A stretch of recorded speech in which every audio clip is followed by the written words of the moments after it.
My name is Douglas Cox. I am the Director of African Project Development for Renuvia Energy. We're a solar power company headquartered in Atlanta, Georgia that is just entering the African market with a focus on microgrids in rural areas. And of course, John Weber here with Outback Power and Alpha came out to Kenya to observe an installation of a system on Nadeda Island, and Renuvia was the project coordinators and owners of the system, actually. So, Douglas, tell us a little bit about Nadeda and what Outback is doing on that island. All right, well, Nadeda Island is just behind us. You can see Lake Victoria. We're here in Kisumu, Kenya, on the western side. And so if you go out a few hours further out to the coast, you will see a couple islands out in the distance, and these are all fishing communities. So Nadeda is just one of these. There are 4,000 people that live on Nadeda, and their livelihoods almost fully consist of fishing and its related industries. So processing, drying, freezing, etc. And so unfortunately they do all of this without any reliable source of electricity. There's a decrepit generator, there's a few solar home systems, but really all of this is just manual labor. And so Renuvia discovered this site a few years ago, and we've been working for the past few months to put together not only a solar array and an Outback system to generate the power, but also a distribution system and a metering system so that we can bring full utility scale power to these people that will expand with their needs as they modernize their infrastructure and also develop new channels through which their fishing activities can provide extra income. Now, I know that a lot of times when the word like microgrid comes up, oftentimes people think of megawatts of power or even half a megawatt of this or that. And for this community, I mean, would you classify this as a microgrid? Well, there's no word smaller. We don't talk about nano or picogrids. Right. So, yeah. I mean, these definitions get hazy, and you can Google that and see for yourself. But a microgrid, yes, of course, is any grid really that feels small in relation to the grid around it that it's not going to connect to, right? So yeah.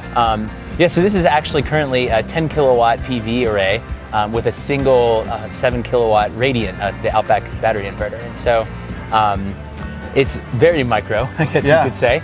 But that's perfect for a sort of pilot project and for the current needs of the community. We are certainly cheerleading for them to quickly exceed the capacity of the system so that we can build it out more. They can use more energy, we can collect more revenue, it would all be great. But for now, a lot of the folks on the island initially are going to use 5-watt LEDs, and they're going to really enjoy being able to consistently light their homes at any time of day and also charge their phones. And then we'll have to see where it goes from there. Sure. So a couple details about the island and what we saw there. So, there's a single box that has the Radiant and the batteries inside, but then there's actual power poles, just traditional styled power poles. Now, how many of those power poles are there, and what's the longest distance that you guys are running? Off the top of my head, I'm not going to be able to answer your last question. The longest run. Just a guesstimate. Well, we get at least half a kilometer away from the site with our power poles, and we have about 25 power poles on the island. We're actually going to add a few more. We did some long runs between poles, and then customer interest has been so high, and there's so many people kind of in between poles in a somewhat inconvenient location for running the service drops to their homes that we're going to add more poles to make that more efficient. But yeah, we actually we got a Kenya Power Company licensed firm to do our distribution for us, and so it's going to look exactly like the islanders are connected to a real grid, Yeah. And so what were some of the things that had to be taken into account? Because a lot of times people say, oh, if you have to run it over 100 feet or over a certain distance for AC power. Now, I know that compared to, say, North America, starting at 230 volts makes things a lot easier because you don't have to have as large a conductor. So what were some of the things that were taken into account when shooting those distances? Because I heard some numbers on voltage drop over that distance. Do you have any thoughts or comments? Well, we're currently projecting it to all be within the Kenya standards of plus or minus 10% of nominal voltage of 240. Obviously, minus Outback makes good inverters. It's not going to just randomly jack up to 264 volts. But Yeah, I mean, there will be some drop, and we are running at low voltage distribution, but like I said, all within the 10%. That currently what we have is a single phase distribution system, and that's because, like I said, we're anticipating the initial needs of the community to actually be fairly low. And as we scale up the system, we'll also scale to 3-phase distribution, which will provide us with further improvements in voltage drop. Yeah. If we have a really large off-taker that just happens to be on the other side of the island, of course, for that sake, we could, transform to medium voltage and run that over to them. We're really going to be dynamic in responding to this, and part of this is a learning experience for us too. You certainly you're not going to have the power needs of a North American residential neighborhood, Right. but it is also a lot of people, and maybe it'll start to climb to approach that levels. And so, we'll definitely have to be dynamic in our response and potentially end up running, like I said, 3-phase and potentially even medium voltage distribution. Yeah. And this isn't the only island that you're working on. I mean, Victoria probably. What's your guess on the number of islands? Oh man, it's dozens and especially in terms of inhabited islands. Yeah. Dozens around, a couple countries share the Lake Victoria Basin. So I shouldn't just guess completely. But look it up on Wikipedia. Significant sized islands there. Yes, absolutely. Thousands and thousands of people. And would they end up? What's the very large island that was off in the distance? Mfungano. Yeah, I'm not going to try to say that one. but with those islands, they have multiple communities. Yes. With those size islands, is the plan one day to do a central grid, or does it make more sense to sort of follow the data idea and actually have those be sort of individual systems, because distribution is expensive? It's a great question. That's something we're going to learn about as we go. So Mfungano, the island you just referenced, we are not doing any microgrids on Mfungano because the power company here has actually already done their own, a diesel microgrid. But Magaita Island, which is smaller than Mfungano but still quite large and has multiple communities, that's a live question. Doing a sort of multi-cluster system that's all connected would provide great grid stability. It would also be some long runs of conductor without too many customers along the way. Just the settlement pattern on Magaita Island it's kind of nucleated and with distances in between that aren't necessarily economical to connect.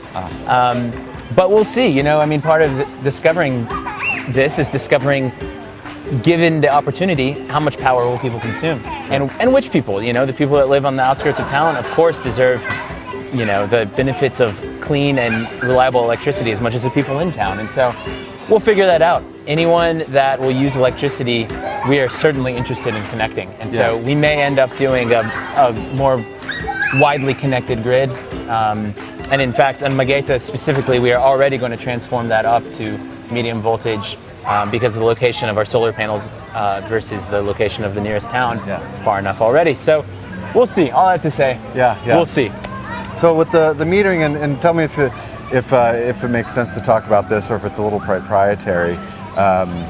But with the metering, you're planning on charging a certain amount. And a lot of times when we look at the global cost, we look around at, say, something like the Bahamas, and they're being charged 60 cents a kilowatt hour, and there's an easy justification for bringing in solar.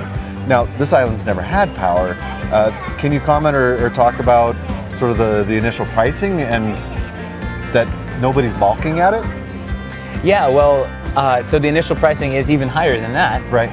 As it is for almost all microgrids. In fact, just from reports I've read, Renuvia is going to be charging a rate that's actually at the low end of solar microgrids in sub-Saharan Africa. This is, it's caused by a couple of reasons. The excessive transport cost of getting to an island with all of this equipment, the fact that it's all coming at once, both distribution and generation, and storage, all of this all at once, it's all required. Even the continuing operational costs like diesel for running generators when the batteries are depleted, all this adds up, right? And so it's difficult to get to the kind of pricing that you would see in a government subsidized, widely shared grid where you have the economies of scale that really make it work, like, at US prices, which are just insanely cheap compared to, what you said about the Bahamas, which is cheap compared to what we'll be charging. So all that said, so there's a lot of reasons why it's that expensive. But then it's just also true that when you have no power, using a little bit of power is like an incredible experience. And people have expressed to us willingness to pay 4 times what we're going to charge. Now, I'm sure once you start really using a lot of it, of course, obviously you want it as cheap as possible, and that's, of course, to be expected. Part of this, though, is accessing cheaper sources of financing.